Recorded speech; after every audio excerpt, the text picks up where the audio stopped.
नमस्कार विद्यार्थी मित्रों, आज आपण बुककीपिंग अँड अकाउंटन्सी इयत्ता 12वी या विषयातील second chapter accounts of not for profit concern एक्झरसाइजमध्ये 10 नंबरचा प्रॉब्लेम दिलेला आहे.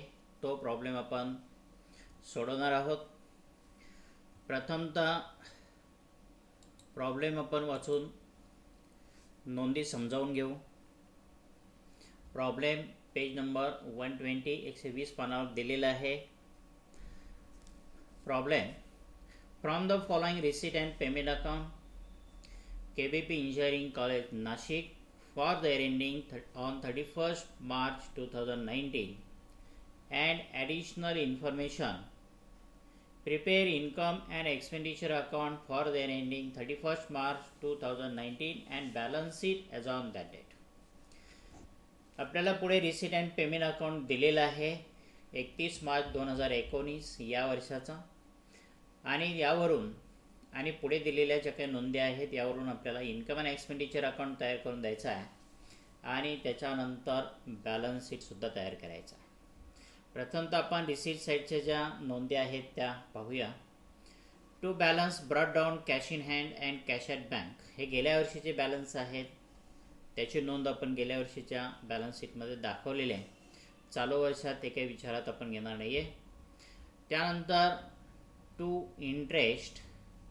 इंटरेस्ट ऑन इन्व्हेस्टमेंट असेल किंवा काय दिलेलं नाही आपल्याला, पण इंटरेस्ट उत्पन्न आहे, इन्कम आहे.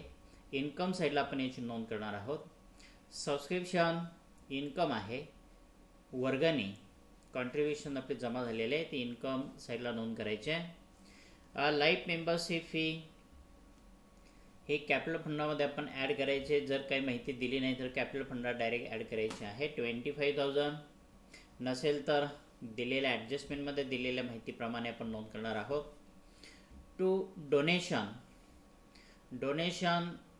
7 lakhs मोठी अमाऊंट आहे, मे बी स्पेशल डोनेशन, पण आपल्याला ॲडजस्टमेंट माहिती दिलेली त्या पद्धतीने आपण त्याची नोंद करणार आहोत.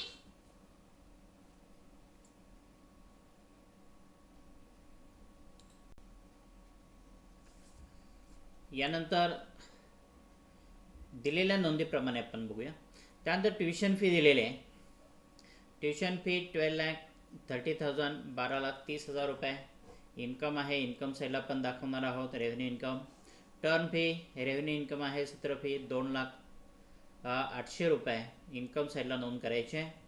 संडे रिसीट इतर किरकोळ उत्पन्न आहे, तेही उत्पन्न इन्कम साईडला नोंद करायचे.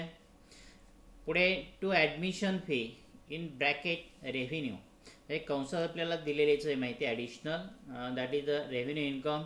त्यामुळे आपण हे पूर्ण रक्कम इन्कम साईडला दाखवणार आहोत. त्यानंतर पुढे पेमेंट साईडला बघा. Salaries to teaching staff expenditure आहे, रेव्हेन्यू एक्सपेंडिचर. आपण एक्सपेंडिचर साईडला म्हणजे डेबिट साईडला दाखवणार आहोत इन्कम अँड एक्सपेंडिचर अकाउंटच्या. त्यानंतर इलेक्ट्रिसिटी चार्जेस, इलेक्ट्रिसिटी खर्च आहे, तोही income and expenditure account debit साईडला नोंद होईल एक्सपेंडिचर साईडला. इथे बाय बुक्स म्हटलेले आहे, that is the books purchase in this accounting year of ₹61,000. 61,000ची पुस्तकं चालू वर्षात खरेदी केलेली आहेत. गेल्या वर्षीचा बॅलन्स असेल तर त्याच्यामध्ये आपण ॲड करणार आहोत. ॲसेट साईडला दाखवायचे आहेत. बाय फर्निचर म्हटलेलं आहे ॲसेट 51,000. ॲसेट साईडला याची नोंद करणार आहोत आपण. फर्निचर ॲसेट आहे, गेल्या वर्षीचा ओपनिंग बॅलन्स दिला त्याच्यामध्ये ॲड करायचे. देन नेक्स्ट बाय स्टेशनरीचा खर्च आहे, दॅट इज 21,850 एक्सपेंडिचर साईडला नोंद करायची आहे. By fix deposit in bracket 31st March 2019 8,50,000 8,50,000 fix deposit आहेत, पण हे चालू वर्षाच्या शेवटी आहेत. आता चालू वर्षाच्या शेवटी जरी असते तरी आपण हे ॲसेट साईडला दाखवणार आहोत. गेल्या वर्षीचं जे फिक्स डिपॉझिट आहे त्याच्यामध्ये ॲड करायचे. पुढे by balance carry down cash in hand cash at bank आपल्याकडं जवळ असलेली शिल्लक रक्कम आहे, बँकेतील शिल्लक रक्कम आहे, मालमत्ता आहे आणि हे आपण ॲसेट साईडलाच याची नोंद करणार आहोत. त्यानंतर पुढे काही ॲडिशनल इन्फॉर्मेशन आपल्याला दिलेले आहे. That is the ॲडजस्टमेंट्स.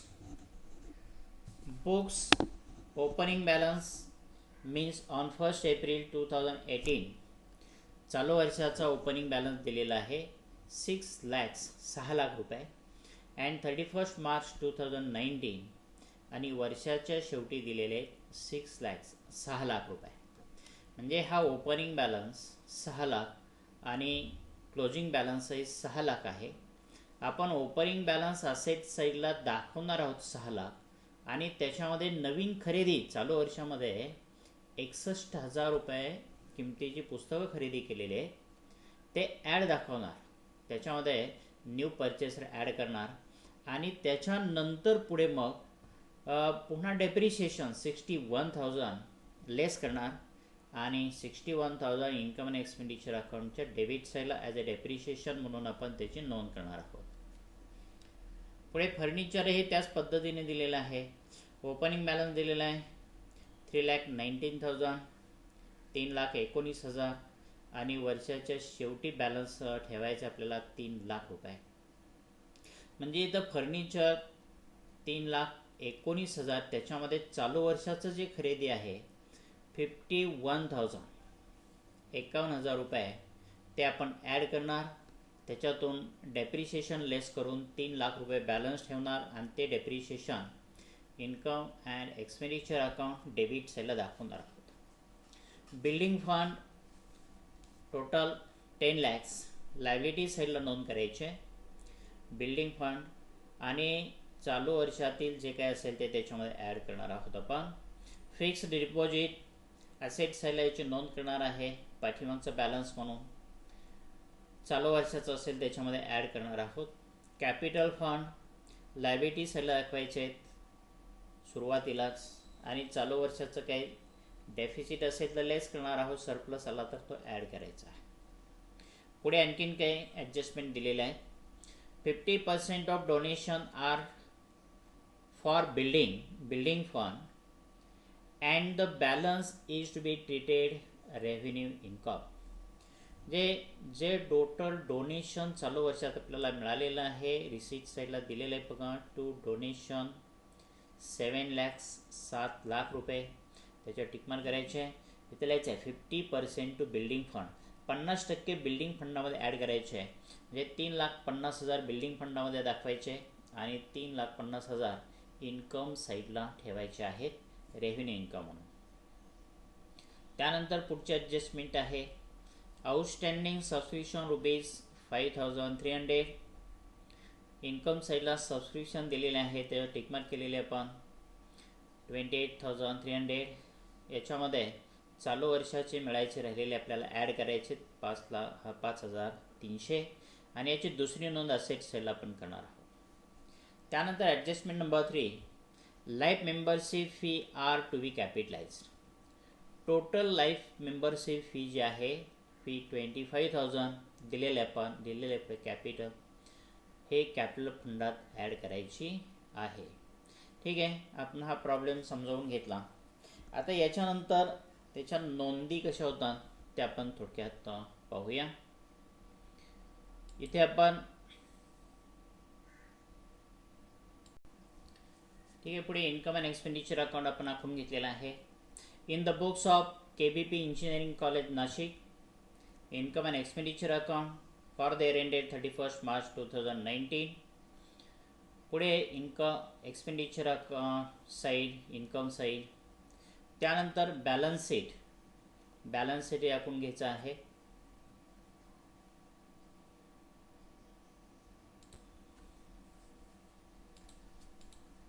Balance sheet as on 31 March 2019.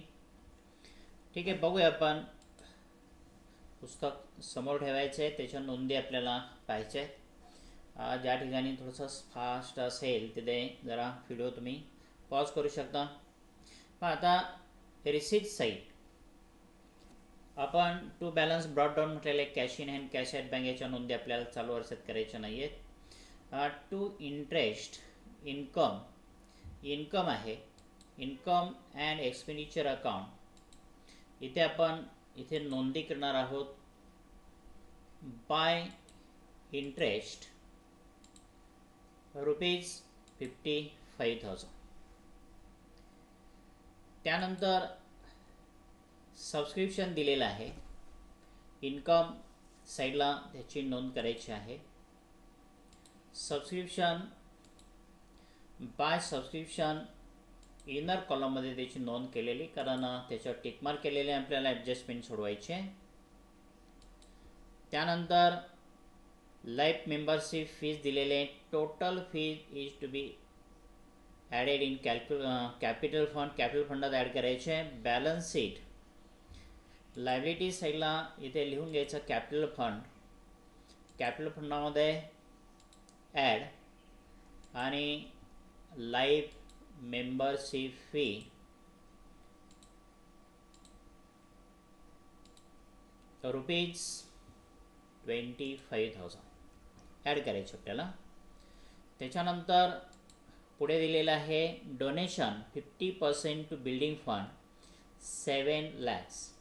आपण अगोदर इन्कम अँड एक्सपेंडिचर अकाउंटला मांडून घेऊया.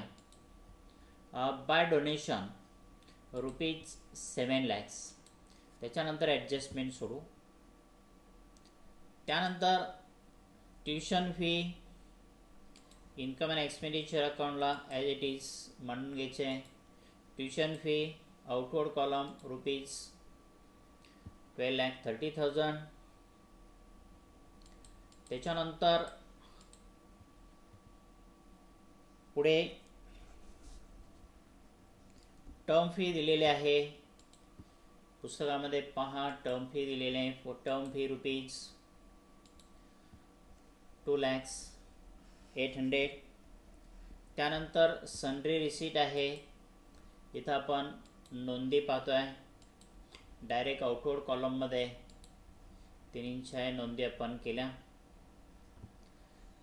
त्याच्यानंतर इथे ॲडमिशन फी दिलेली आहे. इन्कम साईडलाच त्याची नोंद करायची आहे.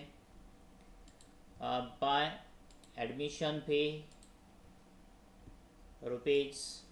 ₹60,000 ₹60,000. आपली इन्कम साईड रिसीट साईड पूर्ण झाली. एक्सपेंडिचर साईडला नोंदी बघा. सॅलरी टू टीचिंग स्टाफ दिलेला आहे. Income and expenditure account debit साईडला नोंद करायचे आहे. To salaries to teaching staff ₹11,70,000 ₹11,70,000 outward कॉलममध्ये. देन इलेक्ट्रिसिटी चार्जेस 55,000 एक्सपेंडिचर आहे. एक्सपेंडिचर साईडला नोंद करायचे. Electricity charges ₹55,000. त्यानंतर बुक्स दिलेले आहेत. बॅलन्स शीटला आपण नोंद करूया. ते बुक्स आणि ॲडिशनल न्यू परचेस असे या ठिकाणी नोंद करायचे. नवीन खरेदी आहे. बुक्सचा जो बॅलन्स आहे तो बॅलन्स आपण नंतर ओपनिंग बॅलन्स मांडूया आल्यानंतर. त्यानंतर फर्निचर दिलेलं आहे. फर्निचर ओपनिंग बॅलन्स आपण नंतर लिहू. Additional or new purchase ₹51,000. चालू नोंदी करून घ्यायचे आहेत सिरियली. त्यानंतर स्टेशनरी दिलेलं आहे 21,000. Stationery 21,850. Income and expenditure account debit साईडला नोंद करायची आहे. स्टेशनरी ₹21,850. त्यानंतर फिक्स डिपॉझिट दिलेलं आहे 8,50,000. बॅलन्स शीटला त्याची नोंद होईल. बॅलन्स शीटला आपण याची नोंद करून घेऊया. फिक्स डिपॉझिट आणि त्याच्यामध्ये लिहू ॲडिशनल. चालू वर्षाचं आहे हे. ॲडिशनल ठेवलेलं. गेल्या वर्षीचा ओपनिंग बॅलन्स इथे नंतर जे येईल त्यावेळेस लिहूया. त्यानंतर cash in hand cash at bank asset साईडलाच नोंद करायचे. Cash on hand 16,650. Cash at bank rupees 2 lakhs आणि टोटल याची आउटवर्ड कॉलममध्ये दाखवायची आहे. त्यानंतर ॲडिशनल इन्फॉर्मेशन, पुढे जे माहिती दिलेली आहे ती माहिती आपण पाहू. ते बुक्स ओपनिंग बॅलन्स दिलेला आहे, क्लोजिंग बॅलन्स दिलेला आहे. चालू याच्यात आपण ॲडजस्टमेंट सोडून घेणार आहोत. बुक्स ओपनिंग बॅलन्स इथे नोंद करायचे 6 lakhs. टोटल याची बेरीज येईल 6,61,000 आणि इथं आपल्याला 6 लाख रुपये ठेवायचे.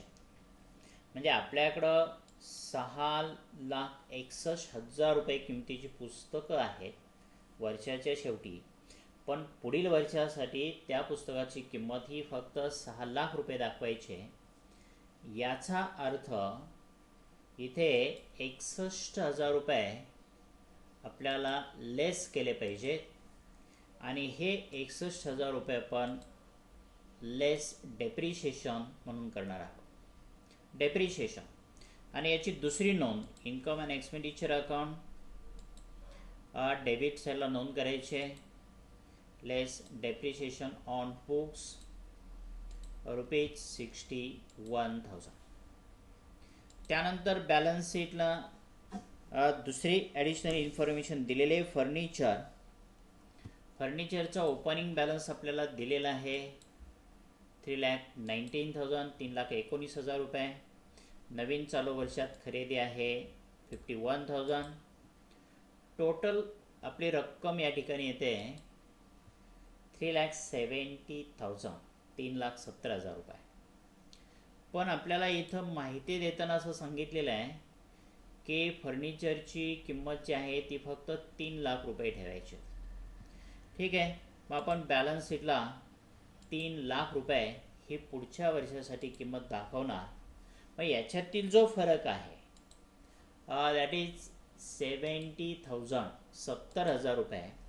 कारण 3,70,000 ही जी किंमत आली त्याच्यातून 70,000 वजा करायला लागतील आपल्याला आणि 3 लाख रुपये पुढच्या वर्षासाठी. मग हे 70,000 वजा केले ते काय आहे? खर्च आहे, आपला लॉस आहे. त्याला आपण नाव देतो दॅट इज डेप्रिशिएशन. किंमत कमी झालेली आहे. Reduction in the value of fixed asset is non as a depreciation. याची व्याख्या आपल्याला माहिती आहे. मग ही जी किंमत कमी झाली ती आपण income and expenditure account debit साईडला दाखवतो. Furniture rupees 70,000. Total depreciation in this accounting year 1,31,000. म्हणजे इथं जे ॲडिशनल इन्फॉर्मेशन दिलेले आहे ओपनिंग बॅलन्स आणि क्लोजिंग बॅलन्स त्याच्यावरून आपल्याला डेप्रिशिएशन हे काढता येतं. पुढे बिल्डिंग फंड दिलेला आहे. बिल्डिंग फंड आपण इथे लायबिलिटी साईडला बॅलन्स शीट लायबिलिटी साईडला दाखवणार आहोत. 10 lakhs ॲज इट इज जसं आहे तसं दाखवायचं आहे. त्यानंतर फिक्स डिपॉझिट दिलेलं आहे असेट साईडला. इथे फिक्स डिपॉझिट नोंद केलेले आपण इथे ओपनिंग बॅलन्स लिहूया. ओपनिंग बॅलन्स दिलेला आहे 91,000. चालू वर्षातील हे ॲडिशनल आहेत आणि या दोन्हींची बेरीज टोटल 7.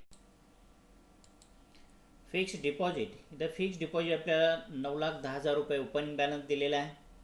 तो ओपनिंग बॅलन्स आपण बॅलन्स शीटला इथे म्हणणार आहोत. फिक्स डिपॉझिट म्हटलेलं आहे आपण 90. Fix deposit 9,10,000. ॲड ॲडिशनल चालू वर्षातील आहे 8,50,000. Total fixed deposit 17,60,000 at the end of year. Then next पुढे कॅपिटल फंड दिलेला आहे 9,47,400.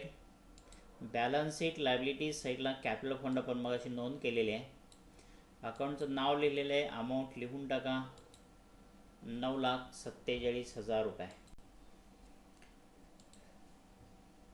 त्यानंतर पुढे ॲडजस्टमेंट दिलेले आहेत, त्या तिन्ही ॲडजस्टमेंट आपण सोडवणार आहोत. 50% of donation are for building fund and the balance is to be treated revenue income. Income and expenditure अकाउंटला आपण टोटल डोनेशन हे इन्कम दाखवलेलं आहे, पण याच्यातील 50% 50% बिल्डिंग फंडात ॲड करायचं आहे. Unless building fund 3,50,000, outward column रक्कम येणार आहे 3,50,000 रुपये. त्याचा दुसरा इफेक्ट बिल्डिंग फंडात ॲड करायचा आहे. बॅलन्स शीट लायबिलिटी साईडला इथे आपण नोंद करणार आहोत.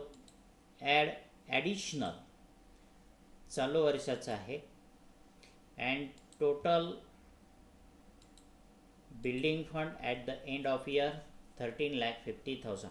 या वर्षाच्या शेवटी 13,50,000 हे टोटल बिल्डिंग फंडाची रक्कम आपली असेल. त्यानंतर पुढे सेकंड, आउटस्टँडिंग सबस्क्रिप्शन ₹5,300. चालू वर्षात जे इन्कम मिळालेलं आहे 28,300 सबस्क्रिप्शन, याची नोंद आपण केलेली आहे. पण अजून चालू वर्षात काही मिळायचं राहिलेलं आहे, पुढच्या वर्षी वसूल होणार आहे. ॲडजस्टमेंट चालू वर्षाचं उत्पन्न असल्यामुळे आपण ते ॲड करणार. That is receivable or outstanding लिहिलं तरी चालेल. तर रिसिवेबल लिहिलेलं आहे 33,600. चालू वर्षात सबस्क्रिप्शन या खात्यावर आपल्याला 33,600 रुपये एवढं उत्पन्न अपेक्षित आहे, असं याचा अर्थ आहे. याची दुसरी नोंद बॅलन्स शीट आपण दाखवणार आहोत. Receivable subscription ₹5,300. दुसरा इफेक्ट आपण केला, हे पुढच्या वर्षात वसूल होणार आहे, आपले असेट आहे ते. त्याच्यानंतर next third adjustment, life membership fee are to be capitalized. Balance sheet कॅपिटलमध्ये आपण ही ॲडजस्टमेंट अगोदर या ठिकाणी इथं सोडवलेली आहे, त्याची नोंद करून ठेवलेली आहे. ॲडजस्टमेंटमध्ये दिलेली माहिती मग आपण ॲड करूया. आपल्या सर्व नोंदी ह्या झालेल्या आहेत. इन्कम अँड एक्सपेंडिचर अकाउंटलाही सर्व नोंदी आपण केलेल्या आहेत. याच्यानंतर आपण income and expenditure account balancing करणार आहोत. डेबिट साईडची बेरीज घेणार आहोत, क्रेडिट साईडची बेरीज घेणार आहोत. क्रेडिट साईडची बेरीज येते 19,37,400 आणि डेबिट साईडची बेरीज आलेली आहे 13,77,850. आपण जी क्रेडिट साईडची बेरीज आहे ती दोन्ही बाजूला या ठिकाणी मांडणार आहोत आणि याच्यातील जो फरक आहे तो फरक आपल्याला इथं दाखवायचा आहे. तो फरक येतो 5,59,550 रुपये. हा फरक आपण येथे नोंदवणार आहोत 5,59,550 रुपये. आणि याचं एक्सप्लेनेशन आपल्याला माहिती आहे, that is the excess of income over expenditure. ही जी अमाऊंट आहे जादा उत्पन्न आहे, एक्सपेंडिचरपेक्षा जादा उत्पन्न मिळालं आणि excess of income over expenditure त्याला आपण नाव देतो सरप्लस. म्हणजे टू सरप्लस या हेडिंगखाली ही रक्कम येईल. म्हणजे टू सरप्लस ₹5,59,550. सरप्लस आलेली रक्कम, जादाचं उत्पन्न आपण बॅलन्स शीटमध्ये इथं ॲड करतो ॲज ए सरप्लस ₹5,59,550. आता total capital fund, life membership fee आणि सरप्लस या तिन्हींची बेरीज आपण घेणार आहोत. तिन्हींची बेरीज येते 15,31,950, 15,31,950 रुपये. आता ही जी रक्कम आहे ही रक्कम आपली पुढच्या वर्षासाठीचा ओपनिंग बॅलन्स असेल. आपण बॅलन्स शीट पूर्ण केला, बॅलन्स शीटची टोटल घेणार लायबिलिटी साईडची टोटल येते 28,81,950 आणि ॲसेट साईडची बेरीज घेतली, ॲसेट साईडची बेरीज येते 28,81,950. ठीक आहे. तर या पद्धतीने आपला हा बॅलन्स शीट असेल. हा बॅलन्स शीट पहा. हा इन्कम अँड एक्सपेंडिचर अकाउंट आहे. इन्कम अँड एक्सपेंडिचर अकाउंट नोंदी बघा. बॅलन्स शीट तुम्ही आता वहीमध्ये या पद्धतीने नोंदी करून घ्यायच्या आहेत, व्यवस्थित मांडून घ्यायचं आहे. इथे प्रत्येक आयटमला जवळजवळ अर्धा मार्क दिला जातो. जे ॲडजस्टमेंट दिलेले आहेत तसं books, add new purchase, let depreciation असे जर 2 ॲडजस्टमेंट दिले असतील तर त्याला 1 मार्क क्रेडिट दिलं जातं, 1 मार्क दिला जातो. आणि टोटल पाठीमागच्या वर्षापर्यंत याचं टोटल व्हॅल्युएशन तर 12 मार्कासाठी. ठीक आहे. ओके. Thanks a lot.